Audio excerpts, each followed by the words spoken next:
Welcome to विद्यार्थी study zone. आज हम एनाटॉमी लेके आए हैं डी फार्म फर्स्ट ईयर में। एनाटॉमी जो कि सबसे पहला चैप्टर है एनाटॉमी। पहले इसमें देख लेते हैं स्कोप ऑफ एनाटॉमी। एनाटॉमी का क्या स्कोप है और इसकी फिजियोलॉजी क्या है। ठीक है, एनाटॉमी और फिजियोलॉजी का क्या स्कोप है ठीक है, इस फील्ड में, डी फार्म फील्ड में, उसके बारे में हम चर्चा करेंगे। तो उसमें कुछ एमसीक्यू क्वेश्चंस हैं, उसके बारे में चर्चा करेंगे। जैसा कि हम पिछले लेक्चर्स में हम बायोकेमिस्ट्री का इंट्रोडक्शन कंप्लीट कर चुके हैं, तो आज हम एनाटॉमी स्टार्ट करते हैं। एनाटॉमी में सबसे जो अब पहले क्वेश्चन स्टार्ट करते हैं। पहला क्वेश्चन जो है वो है gross anatomy is also known as. Gross anatomy is also known as. Gross anatomy, gross means शकल होता है। तो ग्रॉस एनाटॉमी को किस और नेम से जानते हैं, किस और नाम से जानते हैं? तो ऑप्शन है A tropographical anatomy, B microscopic, C surface anatomy and D comparative anatomy. तो टोपोग्राफिकल एनाटॉमी होगा नहीं, कि टोपोग्राफिकल मीन्स होता है कि किसी भी एक रीजन बेस, बॉडी के किसी एक रीजन के बेस पे उसकी स्टडी करना। जैसे कि स्टडी ऑफ स्किन हो गई, गैलोटॉपी होती है। स्टडी ऑफ स्केलेटन हो गया, स्केलेटोटॉपी होता है। तो टोपोग्राफिकल एनाटॉमी ग्रोथ से कोई लेना देना नहीं है। बी ऑप्शन है माइक्रोस्कोपिक एनाटॉमी, सी ऑप्शन है सरफेस एनाटॉमी, डी ऑप्शन है कंपैरेटिव एनाटॉमी। सरफेस एनाटॉमी ये होता है कि बॉडी के सरफेस की स्टडी करते हैं, बॉडी के सरफेस की स्टडी करते हैं, बॉडी के सरफेस जैसे स्किन हो गया। और डी ऑप्शन जो है कंपैरेटिव एनाटॉमी। कंपैरेटिव एनाटॉमी में होता है कि किसी दो या दो से अधिक, टू और मोर देन टू एनिमल्स के बीच में जो उनके बॉडी पार्ट्स हैं उसके बीच में सिमिलरिटीज़ एंड डिफरेंसेस के बारे में स्टडी की जाती है। तो ये भी ग्रॉस एनाटॉमी से संबंधित नहीं होगा।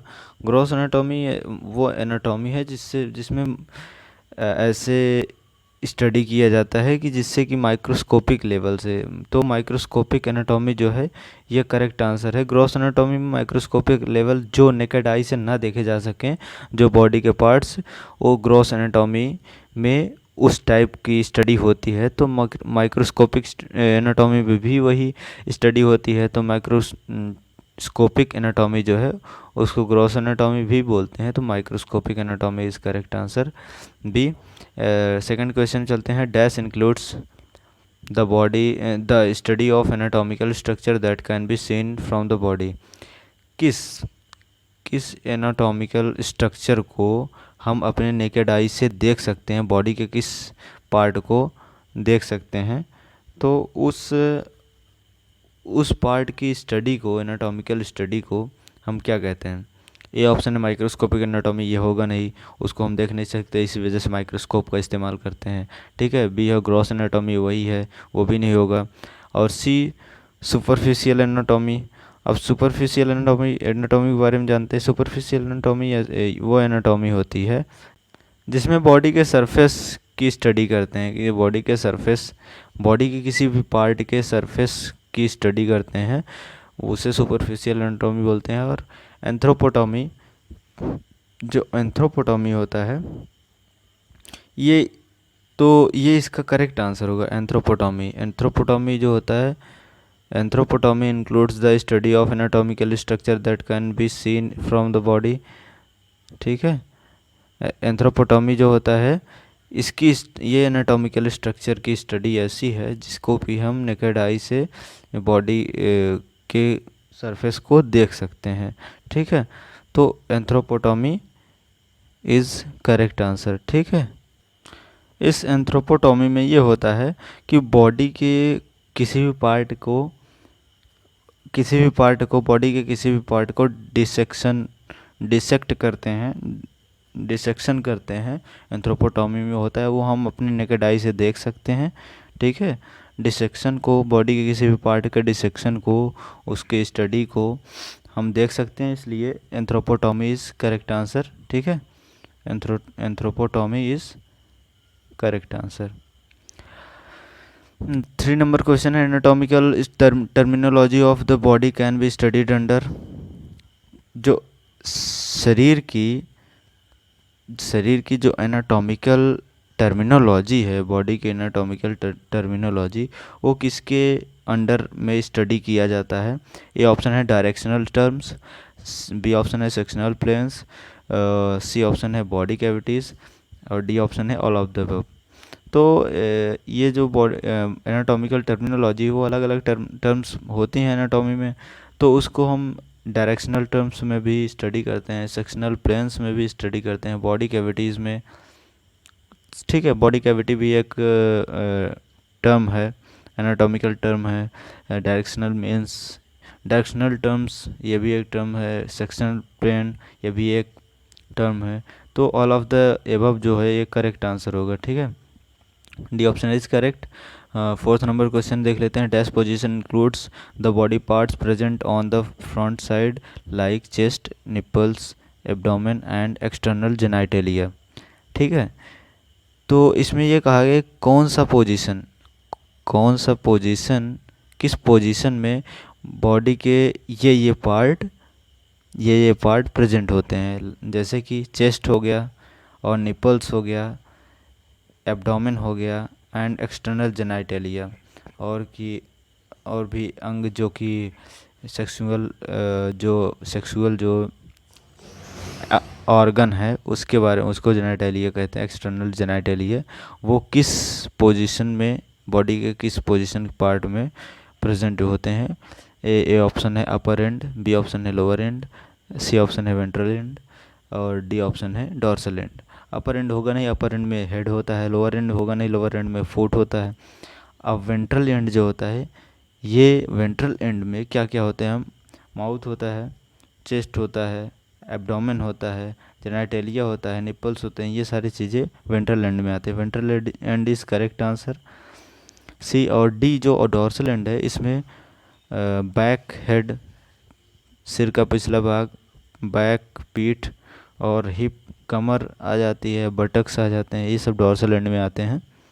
तो 5th नंबर क्वेश्चन पे चलते हैं। In dash position the face is toward अपर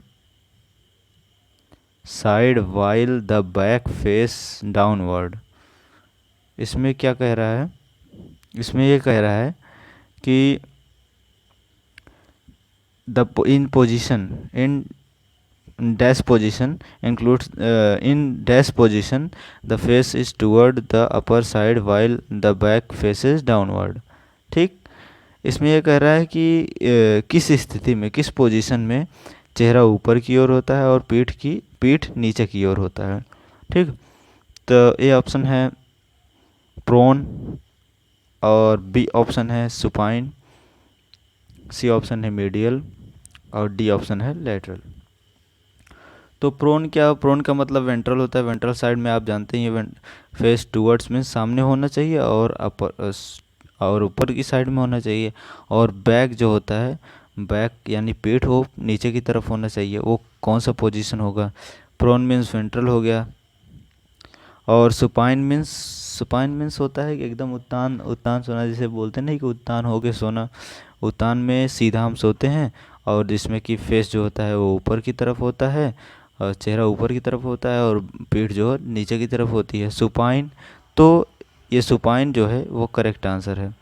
सी है मीडियल होगा नहीं, लेटरल में हैंड आ जाता है। हैंड के साइड, हैंड से यहाँ तक पूरा फेट से किनारे का वो पार्ट होता है, लेटरल पोजीशन में आ जाता है। अब नेक्स्ट क्वेश्चन चलते हैं। 6 number question. Dash position means outward to near the surface. ठीक, इसका कहने का मतलब कि बाहरी या सतह के पास कौन सी स्थिति पाई जाती है। ठीक है, किस स्थिति का अर्थ है कि बाहरी या सतह के पास?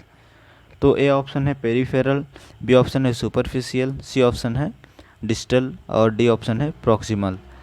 तो अब बाहरी या सतह की बात करते हैं, तो peripheral is correct answer. Peripheral means सतह होता है, पेरिफेरी सतह। और सुपरफिशियल जो होता है, सुपरफिशियल की अगर बात करें, सुपरफिशियल मीन्स जो होता है, सुपरफिशियल मीन्स बॉडी के किसी भी पार्ट का के ऊपरी हिस्से का स्टडी करना सुपरफिशियल। और सी है डिस्टल, ठीक है। और डिस्टल मीन्स जो जिस बॉडी पार्ट की स्टडी कर रहे हैं वहाँ से जो दूर के बॉडी पार्ट्स हैं डिस्टल आ जाते हैं। प्रॉक्सिमल, ठीक, प्रॉक्सिमल जो उस बॉडी पार्ट के नज़दीक हों, प्लेन के नज़दीक जो बॉडी पार्ट हों प्रॉक्सिमल बोलते, प्लेन के जो दूर बॉडी पार्ट हैं वो डिस्टल बोलते हैं। तो पेरिफेरल इज़ करेक्ट आंसर इसमें। 7th number question, dash position describes a body part that is closer to a point attachment और closer to a trunk of the body than another part. ठीक, इसका क्या मतलब है? 7th नंबर क्वेश्चन में इसमें ये कह रहा है किस स्थिति में शरीर के उस भाग का, कौन सी स्थिति शरीर के उस भाग का जो है वर्णन करती है। वर्णन का मतलब कि जो उस भाग के बारे में बताती है जिसमें किसी भी प्लेन में एक बिंदु के करीब, पॉइंट के करीब या अंग के दूसरे भाग की तुलना में अंग के ट्रंक के पास होती है। ठीक है, तो ए ऑप्शन है प्रॉक्सिमल, बी ऑप्शन है लेटरल, सी ऑप्शन है मीडियल और डी ऑप्शन है प्रोन। तो इसमें जो करेक्ट आंसर है 7th नंबर में, वो करेक्ट आंसर है वो है प्रॉक्सिमल। अब प्रॉक्सिमल का मतलब होता ही है पास, तो बॉडी पार्ट के या प्लेन के जो पास होता है उसे प्रॉक्सिमल बोलते हैं, जो प्लेन के बॉडी पार्ट के प्लेन के से दूर होता है उसे डिस्टल बोलते हैं। Proximal is correct answer, lateral और मीडियल होगा नहीं। In dash position the body is divided into two fragments through the midline and the body structure remain away। तो इसमें यह कह रहा है किस स्थिति में शरीर मध्य रेखा के यानी मिड लाइन के माध्यम से दो टुकड़ों में विभाजित हो जाता है तथा शरीर की संरचना दूर रहती है। ठीक, तो इसमें ए ऑप्शन है प्रॉक्सिमल, बी ऑप्शन प्रॉक्सिमल होगा नहीं, प्रॉक्सिमल में नज़दीक रहते हैं cranial, B option, C option है वेंट्रल एंड डी ऑप्शन है लेटरल। ठीक, तो इन लेटरल पोजीशन में the body is divided into two fragment. तो जो लेटरल पोजीशन होता है दो पार्ट में बटा होता है। थ्रू द मिड लाइन से अलग अलग, मिड लाइन के लेफ़्ट साइड में एक पार्ट, राइट साइड में दूसरा पार्ट, ये लेटरल हो जाता है। And the body structure remain away, और बॉडी का जो स्ट्रक्चर होता है वो बॉडी का स्ट्रक्चर, शरीर की संरचना वैसी की वैसी रहती है। ठीक है, तो ये लेटरल जो ऑप्शन है वो करेक्ट है। 9th number question, dot dash position is the opposite of proximal. कौन सी पोजीशन ऐसी है जो कि प्रॉक्सिमल के अपोजिट है, उल्टा है? प्रॉक्सिमल नज़दीक होता है, समीप, और डॉर्सल मीन्स होता है पृष्ठ वाला भाग, डॉर्सल होगा नहीं। डिस्टल मीन्स दूर। अब समीप का पोजीशन जो है वो अपोजिट पोजीशन और डिस्टल होगा। समीप का जो होगा वो दूर होगा, तो प्रॉक्सिमल का डिस्टल, प्रॉक्सिमल मीन्स समीप, डिस्टल मीन्स दूर, तो डिस्टल इज़ करेक्ट आंसर यहाँ पे। मीडियल होगा नहीं, लेटरल भी नहीं होगा। फिर नेक्स्ट क्वेश्चन पे चलते हैं। In dash position the individual in lying on the back with thigh fully stretched and knee directing, ठीक है, टुवर्ड द रूफ। हम किस पोजीशन में लेटे हैं, हम किस पोजीशन में लेटे हैं कि जांघें पूरी तरीके से खींची हुई हो, थाई जो है पूरी तरीके से स्ट्रेच्ड हो, एंड और जो नी है वो ऊपर की ओर हो। घुटने को ऊपर की ओर करना है तो अपने पैर को मोड़ना पड़ेगा, अपने तरफ, खुद की तरफ, बॉडी की तरफ मोड़ना पड़ेगा।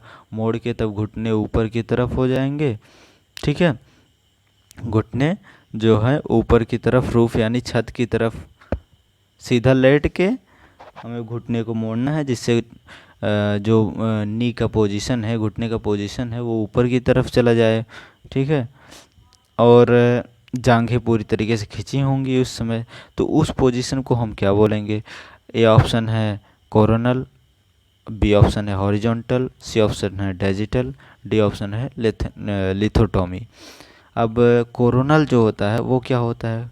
कोरोनल मीन्स क्या होता है, मतलब कि किसी भी बॉडी पार्ट के फ्रंटल पेन, फ्रंट के प्लेन को स्टडी कर रहे हैं, वो कोरोनल प्लेन होता है। कोरोनल प्लेन में पूरी बॉडी आ जाती है, अप से upper body to lower body is frontal, इसमें कोरोनल आ जाता है। ठीक है, कोरोनल प्लेन।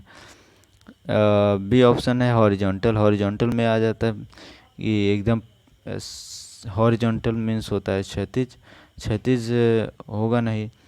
सी ऑप्शन है सैजिटल। अब सैजिटल क्या होता है? ठीक है, सैजिटल मीन्स क्या होता है? सैजिटल मीन्स देख लेते हैं। सैजिटल मीन्स होता है कि जैसे कोई एक एरो या बो देख लेते हैं। बो मीन्स धनुष होता है, धनुष के आकार का होता है।